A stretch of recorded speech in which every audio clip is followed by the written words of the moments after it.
Hey, Randy Hunter here from BeginningSax.com. In this quick licks and tips video, I'm going to show you the chromatic line that every jazz musician has got to know. I mean, this one falls right into the middle of the bag of tricks, your must-know bag of tricks. So this lick is for use on major chords and dominant chords because what it involves is a chromatic line running from the third to the fifth. Now, I'll be working with the key of C on tenor saxophone, so I'm going to start on an E, and I'm going to play chromatically up to a G. E, F, F sharp, G. Now, you can use it just like that as like maybe an anticipation line to another lick. So there, maybe I'm using it at the beginning of a blues. Now, it works in blues situations, it works in bop situations, swing situations, and you can even use this in rock and roll, all sorts of different styles of playing. Now, the cool thing about the lick is you can play it just like that, or you can repeat it several times. So I'm going to just keep going E chromatically up to the G, E chromatically to the G, E chromatically to the G. E, F, F sharp, G, E, F, F sharp, G, E, F, F sharp, G, as many times as you want to, really, that just depends on your musical taste and what you're trying to do.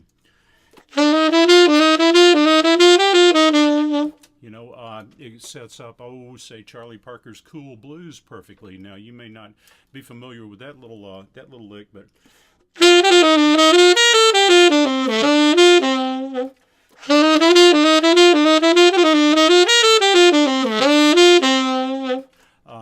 you could slow it down and use it in a swing line.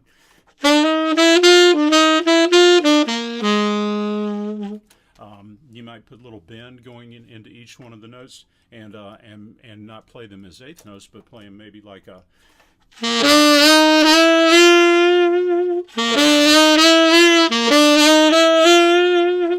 So there are tons of things you can do with this.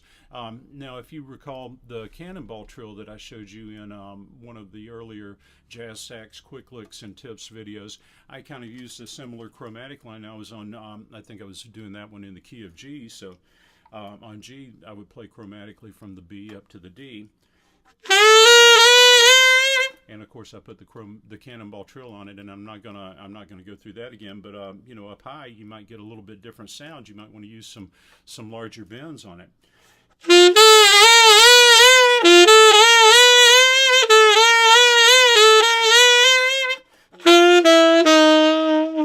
So this one is a great one to learn in all 12 keys. In fact, some licks work better in some keys than others, but this one really works well in any key that you choose to do it in. And remember, it works for dominant chords and major chords, any chords that have major third and perfect fifth in them.